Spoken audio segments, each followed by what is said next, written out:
प्रणाम मित्रों, मैं हूं विकास सक्सेना। सामाजिक एवं राजनीतिक घटनाओं के विश्लेषण के यूट्यूब चैनल चैतन्य में आपका स्वागत है। आप देख रहे हैं विकास की बात।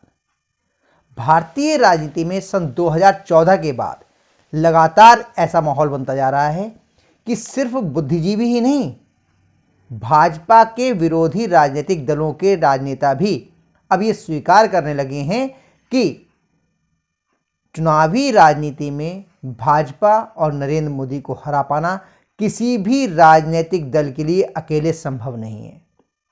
यानी कि वो साफ तौर पे मान रहे हैं कि अगर भाजपा को चुनावों में हराना है तो सभी विपक्षी दलों को जो भाजपा को हराना चाहते हैं, भाजपा के खिलाफ हैं, उनको एकजुट होना होगा और भाजपा के खिलाफ संयुक्त प्रत्याशी उतारना पड़ेगा। तभी 2024 के लोकसभा चुनाव में भाजपा को पछाड़ा जा सकता है। इसी के उद्देश्य से एक महागठबंधन बनाया गया। देश भर के तमाम विपक्षी दल उसमें शामिल हुए। पहली बैठक उसकी बिहार में हुई। बिहार के मुख्यमंत्री नीतीश कुमार जी ने इसका आयोजन किया पटना में। लगभग 17 दल उसमें शामिल हुए।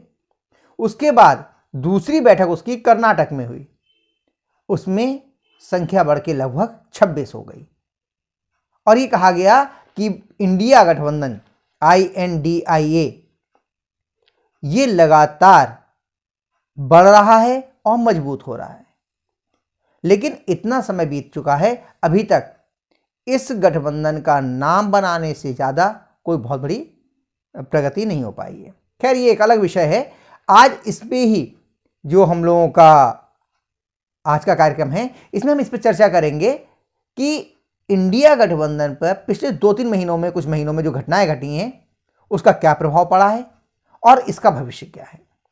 क्योंकि राजनीतिक विश्लेषक और बुद्धिजीवियों और पत्रकारों का एक वर्ग ये मान के चल रहा है कि बीते कुछ महीनों में जो घटनाक्रम घटे हैं, उससे इंडिया गठबंधन के मजबूत होने की संभावनाएं बढ़ गई हैं। ऐसा मैं क्यों कह रहा हूं और वो लोग क्यों कह रहे हैं, इस पर हम लोग चर्चा करेंगे। और साथ में इस कार्यक्रम के अंत में हम लोग इस पर भी चर्चा करेंगे कि वर्तमान परिस्थितियों में इस नए जो गठबंधन बना है, इंडिया भारतीय राष्ट्रीय विकासवादी समावेशी गठबंधन, इसकी संभावनाएं क्या हैं, राजनीतिक संभावनाएं क्या हैं। तो सबसे पहले हम बात करते हैं कि जो बीते 3-4 महीनों में जो घटनाएं घटी हैं, 2-3 महीनों में घटनाएं घटी हैं, उनका इस जो विपक्षी गठबंधन है इस पर क्या प्रभाव पड़ेगा। दरअसल जो विपक्षी गठबंधन है उसके एक औपचारिक स्वरूप ना ले पाने का सबसे बड़ा कारण क्या है, इस पर हम लोग थोड़ी सी नजर डालते हैं। क्योंकि इसमें तमाम विपक्षी दलों के बड़े बड़े नेता हैं और वे नेता इस महागठबंधन जो इंडिया नाम है जिसका, उसके संयोजक बनना चाहते हैं या ये चाहते हैं कि प्रधानमंत्री पद के लिए उनके लिए इस गठबंधन की ओर से प्रत्याशी बनाया जाए। लेकिन सबसे पहले हर नेता ये चाह रहा है कि उसे इस इंडिया गठबंधन का संयोजक बना दिया जाए। कौन कौन नाम है, पहले उन नामों पे हम लोग देख लेते हैं एक बार चर्चा करके। सबसे पहली जो नाम आता है उसमें बिहार के मुख्यमंत्री नीतीश कुमार जी का आता है, जिन्होंने इस महागठबंधन की पहली बैठक करवाई थी पटना में। दूसरा नाम जो आ रहा है वो है कांग्रेस के पूर्व अध्यक्ष राहुल गांधी जी का। क्योंकि पूरी कांग्रेस पार्टी नहीं बल्कि विपक्षी दल या जो लोग उनके विरोधी में वो भी जानते हैं कि सभी विपक्षी दलों के जितने भी गठबंधन के जो सदस्य हैं, घटक हैं, उनमें सबसे बड़ा संगठन अगर किसी के पास है या कहें कि पूरे भारत में अगर किसी का विस्तार है सबसे ज़्यादा, तो वो कांग्रेस का ही है। तो इस लिहाज से राहुल गांधी इसके बड़े दावेदार हैं। तीसरे नंबर पे नाम आता है महाराष्ट्र के कद्दावर नेता शरद पवार का। उनका भी नाम चल रहा है कि उन्हें इस महागठबंधन जो इंडिया है इसका संयोजक बनाया जाए।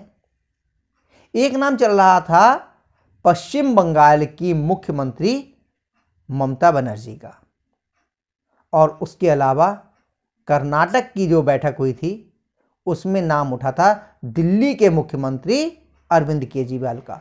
अरविंद केजरीवाल बड़े दावेदार क्यों हैं कि जितने भी क्षेत्रीय दल हैं, फिलहाल तो उनकी पार्टी को राष्ट्रीय दल का दर्जा मिल चुका है, लेकिन जो भी क्षेत्रीय दल हैं उनमें एकमात्र आम आदमी पार्टी ही एकमात्र ऐसी पार्टी है जिसकी 2 राज्यों में सरकार है, एक केंद्र शासित राज्य दिल्ली और दूसरी पंजाब में। इसलिए अरविंद केजरीवाल भी इस विपक्षी गठबंधन के संयोजक पद के बड़े दावेदार होकर उभरे। लेकिन बीते कुछ महीनों में जो घटनाक्रम घटा है उसमें इन सभी दावेदारों पर जबरदस्त जो है चोट लगी है। उनका राजनीतिक रूप से उनका प्रभाव कम हुआ है, जिसकी वजह से ये दल जो है अब उतनी मजबूती से अपनी दावेदारी पेश नहीं कर पा रहे हैं। और इसलिए माना जा रहा है कि अगर संयोजक पद के जो दावेदार हैं वो थोड़े कमजोर होंगे तो इस नए गठबंधन को ज़्यादा मजबूती मिलेगी। ये नई थ्योरी है कि नेता कमजोर होंगे तो उनको आपस में जोड़ के रखना आसान होगा। एक एक करके हम लोग बात करते हैं कि नीतीश कुमार जी के साथ क्या हुआ। आपको याद होगा कि नीतीश कुमार जी जनसंख्या नियंत्रण पर, परिवार नियोजन पर भाषण दे रहे थे विधानसभा में बिहार में, और उन्होंने जिस प्रकार की अभद्र, अश्लील और अशोभनीय टिप्पणी की, जिस तरह के उन्होंने जो उनकी शब्दावली थी, जो उनके हाव भाव थे, वो किसी को भी शर्मसार करने वाले थे। इसके अलावा पहले भी वो कई मुद्दों पर शराबबंदी को लेकर के इस तरह से नाराज हो जाते हैं, इतना गुस्सा हो जाते हैं कि लोगों ने ये सवाल उठाने शुरू कर दिए कि नीतीश कुमार का मानसिक स्वास्थ्य जो है वो ठीक नहीं है।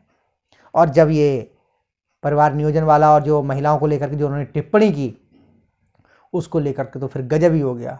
चारों तरफ ये चर्चा होने लगी कि मानसिक रूप से थोड़ा डिस्टर्ब हो चुके हैं नीतीश कुमार। उनके विरोधी लगातार ये आरोप लगा रहे थे। उस उनके एक बयान के बाद जो उन्होंने बिहार की विधानसभा में दिया, उनका दावा बहुत तेजी से कमजोर हुआ और लोग ये कहने लगे कि भाई ना, ये तो किसी भी हालत में विपक्षी गठबंधन के नेता यानी कि संयोजक बनने की स्थिति में नहीं है। ऐसे आदमी को अगर संयोजक बना दिया गया तो पता नहीं कल क्या कह दे, जिसका बड़ा नुकसान उठाना पड़ जाए। बात करते हैं राहुल गांधी जी की। तो राहुल गांधी जी जब कर्नाटक का चुनाव जीती थी कांग्रेस, तो बहुत तेजी से विपक्षी गठबंधन के नेता के तौर पे उभरे थे। चारों तरफ से ये मांग होने लगी थी कि अब तो कांग्रेस की सबसे मजबूत दावेदारी है विपक्षी गठबंधन के संयोजक पद पर और प्रधानमंत्री पद के उम्मीदवार के तौर पे भी। लेकिन अभी 5 राज्यों के विधानसभा चुनावों के नतीजे आए, जिनमें से 2 राज्यों में, राजस्थान और छत्तीसगढ़ में, कांग्रेस की सरकार थी। हालत ये हुई, मणिपुर को, मिजोरम को अगर हम छोड़ दें तो इन 4 राज्यों में से 3 राज्य जो है वो कांग्रेस ने गंवा दिए। तेलंगाना में जरूर उसकी सरकार बन गई है। मध्य प्रदेश को यह माना जा रहा था एक समय में कि कांग्रेस बहुत आसानी से जीत सकती है, लेकिन वहां तो उसे करारी हार का सामना करना पड़ा। 2/3 से ज्यादा सीटें भारतीय जनता पार्टी जीत गई।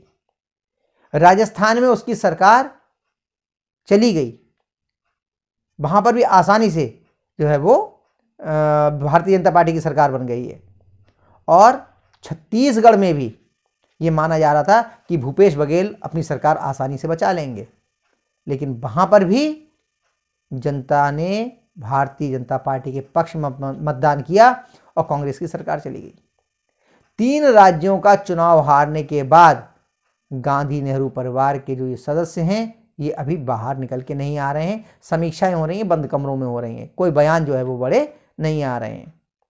यानी कि उनका जो उत्साह था, जो टेम्परामेंट था, आप सोचिए, लगातार ये बात कही जा रही थी कि अगर इन 3 राज्यों में से 2 भी राज्य अगर कांग्रेस जीत जाती तो उसका दावा इतना मजबूत हो जाता संयोजक पद पर कि बाकी विपक्षी दल तो वैसे ही छोड़ के भाग जाते। लेकिन अब जब कांग्रेस हारी है तो स्वाभाविक रूप से कांग्रेस का भी टेम्परामेंट थोड़ा सा नीचे आया है। उनकी समझ में ये आने लगा है कि अकेले भाजपा को हरा पाना आसान नहीं है, बल्कि नामुमकिन है। क्योंकि छत्तीसगढ़, मध्य प्रदेश और राजस्थान में तो आमने सामने की टक्कर थी भारतीय जनता पार्टी और कांग्रेस के बीच, और वहां पे उसे करारी मुंह की खानी पड़ी है। तो इसलिए कांग्रेस का दावा जो है वो कमजोर हुआ है। तो दूसरे जो मुख्य दावेदार थे संयोजक पद के, राहुल गांधी, वो भी इसमें कमजोर हुए हैं। तीसरे दावेदार मराठा क्षत्रप शरद पवार, बहुत तेजी से उनका भी नाम चल रहा था कि उन्हें विपक्षी गठबंधन का संयोजक बनाया जा सकता है। लेकिन उनको पहली चोट लगी उनके भतीजे अजीत पवार की तरफ से, जब वो उनकी पूरी की पूरी लगभग पार्टी लेकर के भाजपा और शिवसेना जो शिंदे गुट है इसकी सरकार में शामिल हो गए, उप मुख्यमंत्री बन गए और अधिकांश विधायकों को और सांसदों को वो अपने साथ ले गए। उन्हें तमाम तरह के खुलासे भी किए शरद पवार को लेकर के। चुनाव आयोग ने भी उनके पक्ष में बहुत सारी बातें कही हैं, लेकिन इससे बड़ी चोट शरद पवार को लगी महाराष्ट्र के पंचायत चुनाव में जो अभी पिछले महीने हुए थे। उन चुनावों में 2359 सीटों पर चुनाव हुआ, जिसमें से 1329 सीटें 1329 सीटें महायुति जिसमें भाजपा, एनसीपी अजीत गुट और शिवसेना शिंदे गुट शामिल है, इनने जीत ली। और महाविकास अघाड़ी जिसमें कांग्रेस, एनसीपी शरद पवार वाली और उद्धव ठाकरे वाली शिवसेना शामिल है, उसने केवल 526 सीटें जीती। इन लगभग 2.5 गुनी सीटें जो हैं वो महायुति ने जीती। सिर्फ इतना ही नहीं, शरद पवार के गढ़ बारामती जहां से उनकी बेटी सुप्रिया सुले जो हैं सांसद हैं, वहां पर 32 ग्राम पंचायतों में चुनाव हुआ, जिनमें से 30 सीटें अजीत पवार वाली एनसीपी जीती और 2 सीटें भारतीय जनता पार्टी जीती। हालांकि ये दावा किया जा रहा है अजीत पवार के और उनके समर्थकों के द्वारा, हालांकि जो चुनाव होते हैं पंचायत के महाराष्ट्र में वो पार्टी के सिंबल पर नहीं होते हैं, इसलिए दोनों पार्टियां अपना दावा कर रही हैं। लेकिन अजीत पवार के समर्थक ये बता रहे हैं कि 32 की 32 सीटें महायुति के लोगों ने जीत ली हैं और शरद पवार को बहुत ही करारा झटका लगा है। बारामती के चुनाव ने, ये पंचायत चुनावों ने ये साफ कर दिया है कि अजीत पवार अपने साथ सिर्फ विधायक और सांसद लेके नहीं गए, संगठन लेके नहीं गए, एनसीपी शरद पवार का जो वोट बैंक था उसे भी वो अपने साथ ले गए। तो इतने करारे झटके के बाद शरद पवार की राजनीतिक नींव जो है वो हिल गई है। कहा तो यहां तक जा रहा है, लोग ये भी मांग कर रहे हैं कि इस बार जब 2024 का लोकसभा चुनाव होगा तो वहां से शरद पवार की बेटी सुप्रिया सुले के सामने अजीत पवार की पत्नी को चुनाव लड़ाया जाए। तो अगर ननद भौजाई का ये चुनाव होगा तो बड़ा रोचक होगा और पूरे देश की निगाह इस पर लगी होगी। लेकिन फिलहाल जो दावा था, जो उम्मीद थी कि शरद पवार विपक्षी गठबंधन के संयोजक हो सकते हैं, वो तो धूमिल हो गई। चौथे नंबर पे अगर हम बात करें पश्चिम बंगाल की मुख्यमंत्री ममता बनर्जी की, उनका भी बड़ा मजबूत दावा था। उनके जो शिक्षा मंत्री थे पार्थ चटर्जी, उनकी एक सहयोगी अर्पिता मुखर्जी के घर से भारी मात्रा में कैश मिला, उसके बाद से वो जेल में हैं और इससे ममता बनर्जी जी की छवि बहुत ज़्यादा खराब हुई है। इसके अलावा अभी हाल में ही उनकी एक सांसद हैं महुआ मोइत्रा जी, अब तो सांसद हैं नहीं, सांसद थी कहा जाएगा, प्रश्न पूछने के लिए पैसा लेना, इस मामले में उनकी संसद सदस्यता चली गई है। अब भले ही कोई कुछ कहे, लेकिन जिस ढंग के चीज़ें मीडिया में आई, जिस तरह की रिपोर्टिंग की गई, उनके बहुत ही नज़दीकी लोगों के द्वारा ये बताया गया कि किस प्रकार से उन्होंने उपहार लिए, जिनको उन्होंने खुद स्वीकार भी किया। उनके भारत में रहते हुए विदेशों से उनकी संसद की लॉगिन की गई आईडी, उन्होंने अपना पासवर्ड और लॉगिन आईडी जो है वो अपने कारोबारी मित्रों के लिए दे दी। इस तरह की बातें जब सामने आई तो महुआ मोइत्रा की संसद सदस्यता चली गई है। इसने ममता बनर्जी को बड़ा झटका दिया है, क्योंकि उनकी जो ईमानदारी की छवि थी कि वो हवाई चप्पल पहनती हैं, एक सफ़ेद साड़ी में रहती हैं, जो उनका एक तौर तरीका था, एक ईमानदार तेज तर्रार नेता के तौर पे उनको जाना जाता था। लेकिन इन घटनाओं ने और साथ में उनके भतीजे पर भी तमाम प्रकार के आरोप लगे हुए हैं भ्रष्टाचार के। इसने उनकी पूरी की पूरी छवि बिगाड़ दी है। और सिर्फ इतना ही नहीं, वहां पर भी पश्चिम बंगाल में जो पंचायत चुनाव हुए थे उसमें उनका प्रतिबद्ध मुस्लिम मतदाता उनके खेमे से निकलकर कांग्रेस वाला जो गठबंधन है, जिसमें कांग्रेस, सीपीएम और ISF, Indian secular front, Abbas Pirzada ji, Furfura Sharif वाले, इनका जो गठबंधन है इसकी तरफ शिफ्ट हो गया। उनके एक मंत्री के आकस्मिक निधन के कारण जो सीट खाली हुई थी उस पर कांग्रेस का प्रत्याशी जीत गया और वो सीट जो थी वो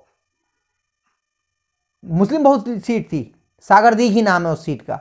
वायरन विश्वास जीते थे। हालांकि वायरन विश्वास अब कांग्रेस छोड़कर ममता दीदी की पार्टी टीएमसी में शामिल हो गए हैं, लेकिन जिस तरह से उनकी छवि खराब हुई है, मुस्लिम वोट कांग्रेस वाला जो गठबंधन है उसकी तरफ शिफ्ट हुआ है, इससे उनका दावा भी बहुत तेजी से कमजोर पड़ा संयोजक पद पर। पांचवें जो प्रमुख दावेदार थे अरविंद केजरीवाल, उनका दावा तो कहा जा रहा हवा हो गया, क्योंकि उनके उप मुख्यमंत्री मनीष सिसोदिया कई महीने से जेल में हैं। हालांकि वो उन्हें भगत सिंह बताने की कोशिश कर रहे हैं, उनके लिए भारत रत्न का हकदार बता रहे हैं, लेकिन उनकी तमाम बातें, उनके वकीलों की दलीलों को कोई भी कोर्ट भी सुनने को तैयार नहीं है, स्वीकार करने को तैयार नहीं है।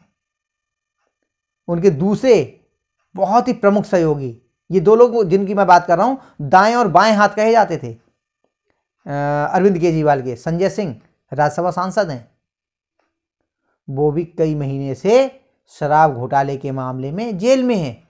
मनीष सिसोदिया भी शराब घोटाले के मामले में जेल में हैं और संजय सिंह भी शराब घोटाले के मामले में ही जेल में है और कई महीने से उनको भी जमानत नहीं मिली है। और सिर्फ इतना ही नहीं, इसी शराब घोटाले के मामले में प्रवर्तन निदेशालय अरविंद केजरीवाल को भी समन कर चुका है। हालांकि वो गए नहीं और उन्होंने उसके बदले में एक पत्र भेजा है। अब देखते हैं ईडी जो है इसके आगे क्या कार्रवाई करता है, दूसरा समन भेजता है या इस मामले को खत्म करता है, जो भी करेगा ये खैर ईडी आगे जब करेगा तब मालूम चलेगी। और शराब घोटाले के अलावा जो बंगले की उनकी मरम्मत हुई थी उसको लेकर भी अरविंद केजरीवाल सवालों के घेरे में।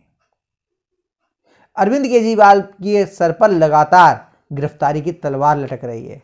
उनके समर्थक अब कहने लगे हैं कि अरविंद केजरीवाल की भी कभी भी केंद्र सरकार गिरफ्तारी करवा सकती है, मोदी सरकार कभी भी गिरफ्तारी करा सकती है, इसलिए उनका दावा भी बहुत तेजी से कमजोर पड़ा है। तो ये 5 नेता जो प्रमुख नेता थे, जिनकी वजह से अभी तक जो विपक्षी गठबंधन था इंडी गठबंधन, उसका संयोजक नहीं चुन पाया गया था, उन 5 के दावे कमजोर हुए। इसलिए जब भी इंडी गठबंधन की बैठक होगी तो शायद वो आसानी से अपना संयोजक चुन लेंगे, ऐसा लोगों को लगता है। लेकिन क्या वास्तव में इंडी गठबंधन की मजबूती इन नेताओं के कमजोर हो जाने से हो जाएगी? पहली बात, जब नेता कमजोर होंगे तो स्वाभाविक रूप से गठबंधन कमजोर होगा। लेकिन मैं इसके अलावा कुछ बातें कहना चाह रहा हूं। क्या ममता बनर्जी उस कांग्रेस पार्टी को अपने राज्य में पैर पसारने देंगी जिस कांग्रेस पार्टी ने उनके प्रतिबद्ध मतदाताओं को अपने पाले में खींच लिया है? अगर मुस्लिम मतदाता कांग्रेस पार्टी की तरफ चले जाएंगे तो तृणमूल कांग्रेस और ममता बनर्जी के राजनीतिक भविष्य ही खतरे में पड़ जाएगा, उनका राजनीतिक अस्तित्व डोलने लगेगा, क्योंकि भाजपा जो है वो लगातार तेजी से बढ़ रही है वहां पर। तो सीधा सीधा सा मुकाबला वहां पर कांग्रेस गठबंधन और भाजपा के बीच हो जाएगा। ऐसे में ममता बनर्जी तीसरे स्थान पर सरक जाएंगी। तो इसलिए ममता बनर्जी कभी नहीं चाहेंगी कि पश्चिम बंगाल में कांग्रेस के कदम मजबूत हों। उत्तर प्रदेश में अखिलेश यादव जो हैं वो बिल्कुल नहीं चाहेंगे कि कांग्रेस यहां पे पैर जमाए और उनका प्रतिबद्ध मतदाता मुस्लिम मतदाताओं को अपने खेमे में ले जाए। ये बातें मैं लगातार क्यों कह रहा हूं, मुस्लिम मतदाता के बारे में क्यों कह रहा हूं? क्योंकि कर्नाटक चुनाव जो कांग्रेस जीती उसने जेडीएस, जनता दल सेकुलर का मुस्लिम मतदाता ही अपने खेमे में कर लिया था, इसीलिए कर्नाटक में वो सरकार बना सकी। और अब तेलंगाना में भी यही हुआ है। मुस्लिम मतदाता बीआरएस, भारत राष्ट्र समिति, जो केसीआर की थी, उसके मुस्लिम मतदाताओं को, यहाँ तक कि ओवैसी के मुस्लिम मतदाताओं को कांग्रेस ने अपने खेमे में कर लिया। तो अखिलेश यादव को ये डर लग रहा है कि अगर कहीं उत्तर प्रदेश में मुस्लिम मतदाता कांग्रेस के खेमे में चले गए तो उनके लिए बहुत बड़ी मुसीबत हो जाएगी और उनका राजनीतिक अस्तित्व उनका भी खतरे में पड़ जाएगा। कमोवेश यही हालत बिहार में भी होने वाली है। बिहार में भी तेजस्वी यादव और लालू यादव ये नहीं चाहेंगे कि मुस्लिम मतदाता जो हैं उनकी पसंद कांग्रेस पार्टी बने और कांग्रेस वहां पर मजबूत हो। इसलिए पता नहीं क्यों जो लोग कह रहे हैं कि नेताओं के कमजोर होने से, जो संयोजक पद के दावेदार थे उनके कमजोर होने से इंडिया गठबंधन मजबूत होगा, उसकी मुझे उम्मीद थोड़ी कम दिखाई दे रही है। मुझे ऐसा लग रहा है कि इनके जो नेता हैं उनके कमजोर होने से ये बात तो ठीक है कि आपको संयोजक आसानी से चुन लेंगे, लेकिन तमाम दल कांग्रेस को किसी भी कीमत पर आगे बढ़ने नहीं देंगे। इंडी गठबंधन बनने की सिर्फ एक शर्त है कि कांग्रेस पश्चिम बंगाल, बिहार, उत्तर प्रदेश और केरल, इन 4 राज्यों में अपना दावा छोड़ दे। फिर सुन लीजिए, पश्चिम बंगाल वहां पे ममता बनर्जी हैं, बिहार वहां पर लालू प्रसाद यादव और तेजस्वी यादव, नीतीश कुमार वहां पर, उत्तर प्रदेश जहां पर अखिलेश यादव जी हैं और केरल जहां पर सीपीएम और वाम मोर्चा है। इसके अलावा जो स्थितियां बन रही हैं वो लग रहा है कि इंडी गठबंधन तभी कांग्रेस के लिए ये लोग बर्दाश्त करेंगे, लेकिन क्या कांग्रेस इतने महत्वपूर्ण राज्यों को छोड़कर, ये लगभग आपकी सब मिलाकर के 180 के आसपास सीटें हो जाती हैं, इतनी सीटों पर अपनी दावेदारी छोड़ देगी गठबंधन में जाने की? तो इसकी संभावनाएं ना के बराबर है। तो इसीलिए मैं कह रहा हूं कि भले ही ये लग रहा हो कि संयोजक पद के दावेदारों के कमजोर होने से इंडी गठबंधन के मजबूत होने की संभावनाएं बन गई हैं, लेकिन ऐसा लग रहा है कि इस इंडी गठबंधन का भविष्य बहुत ज़्यादा खतरे में है। लेकिन अगर भविष्य खतरे में है तो मोदी को हराने का जो एक भाव है, जो एकमात्र जो है एजेंडा है कि मोदी को कैसे हराएं, इसका क्या होगा, तो इस पर भी हम लोग चर्चा करेंगे किसी और अंक में। आज के अंक में बस इतना ही, अगले अंक में हम लोग फिर मिलते हैं। तब तक के लिए अनुमति दीजिए। आपसे अनुरोध है कि अगर आपको ये वीडियो पसंद आया हो तो इसे लाइक कीजिए, शेयर कीजिए, और हाँ, अगर आप इस चैनल पर नए हैं तो आपसे ये भी अनुरोध है कि इस चैनल को सब्सक्राइब करने के बाद नोटिफिकेशन का बेल आइकन जरूर दबाइए। धन्यवाद, प्रणाम।